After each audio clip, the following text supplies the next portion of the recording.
O primeiro equipo da SD logrou imporse ao líder no Sangoñedo na última xornada. Derrotaron a un casi intocable Foz por 2-1 nun encontro que merece a pena lembrar. Por fin conseguimos recortar distancia cos dous primeiros, tal como era a trayectoria da Liga, parecía que a única opción era enfrontarnos a eles, por eso pois, era un partido que tiñamos ganas de xogar. Hai que destacar o gran traballo de todos e cada un dos plantéis do equipo, dos xogadores de plantel, tanto durante a semana como o fin de semana, un partido que afrontamos con un montón de baixas, seno que ainda así todos estiveron a gran altura.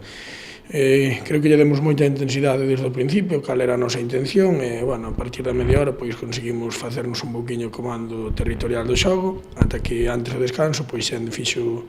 o 1-0, aproveitando un rexeite do portiero a un tiro de Hugo Listón, un xuvenil que debutou domingo.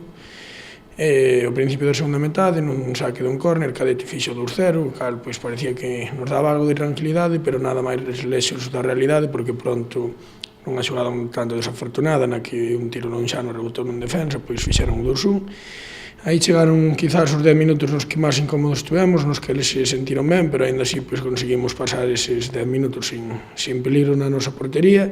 A partir de aí creo que recuperamos o control da situación e, creo que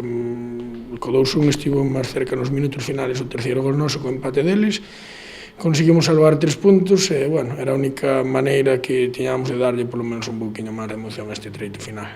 Adestran este xoves e descansan de a vindeira semana para aproveitar tamén o tempo propio e coller con forzas a recta final. Na vindeira xornada, o día 8, reciben o Pontenova. Un rival que está metido de cheo na loita pola permanencia, aparte está facendo unha segunda volta na que mellora os rexistros da primeira, é verdad que era un equipo recén ascendido e que parece que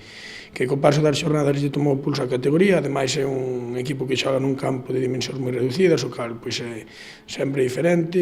e co cal tornase como unha saída moi complicada. Trataremos de traballarla ben durante a semana para facer nosos deberes e, a partir de aí, pois, esperar que os resultados acompañen, pero sempre baixo a premisa de ganar nós, porque senón pois non valería para nada.